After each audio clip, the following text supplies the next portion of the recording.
Hi everyone, Jim here for Mystery and Mayhem. I hope you're all doing well.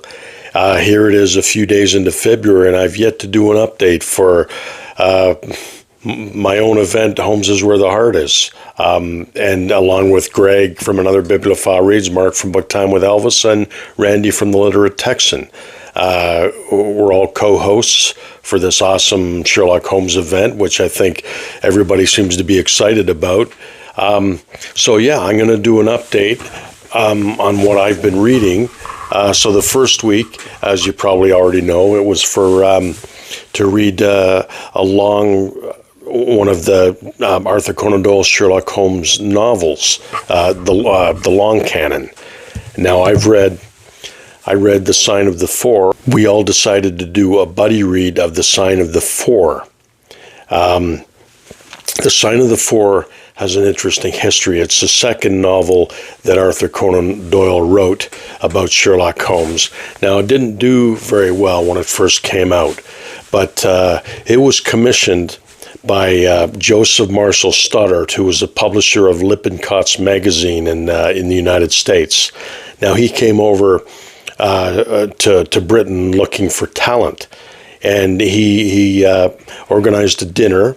And he invited Arthur Conan Doyle and Oscar Wilde, of all people, to a dinner at the Langham Hotel, which was, I think, a brand new hotel at the time.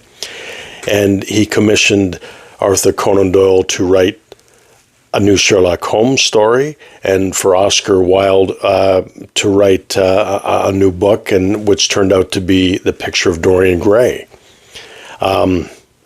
So yeah, I mean, that didn't do very well.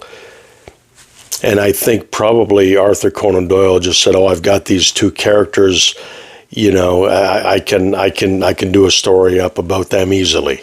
And I think it was probably a throwaway story, and he didn't think much of it after that time, because Sherlock Holmes didn't really become popular until he started getting published in the Strand magazine with the short stories, and that's when the character and Arthur Conan Doyle just became like massively popular.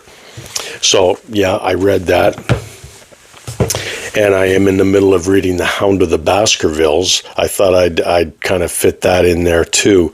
Like, I love this book. It's my favorite novel that Arthur Conan Doyle wrote. Now, I'm reading that because I had read this book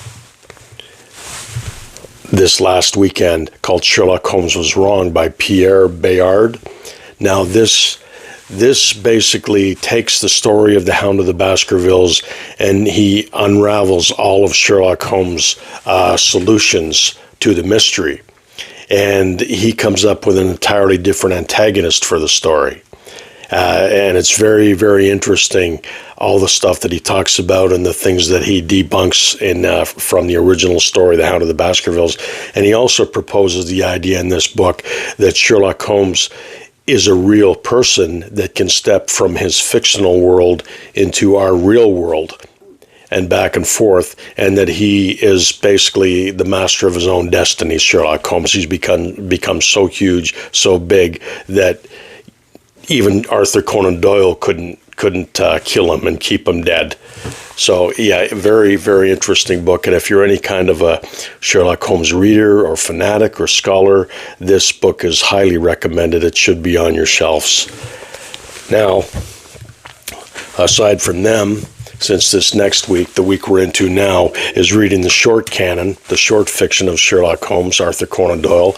And this is the book I'm reading this week, The Best of Sherlock Holmes, and this includes 12 of the stories that Arthur Conan Doyle thought were his best, not including any of the stories from the casebook of Sherlock Holmes, which was yet to be published or had just been published. So there's 12 of his favorites in here, plus 8 more favorite stories of the editor, David Stuart Davies, of this particular book. So to make it an even 20. And that's the book that I'm reading this week. And I'm also reading this book by Hugh Ashton. Now, these are pastiche short stories. This is called The Further Notes from the Dispatch Box of John H. Watson, M.D., for Untold Adventures of Sherlock Holmes. as discovered by Hugh Ashton. Now, Hugh Ashton will be a guest speaker on our next live stream, I do believe this Friday.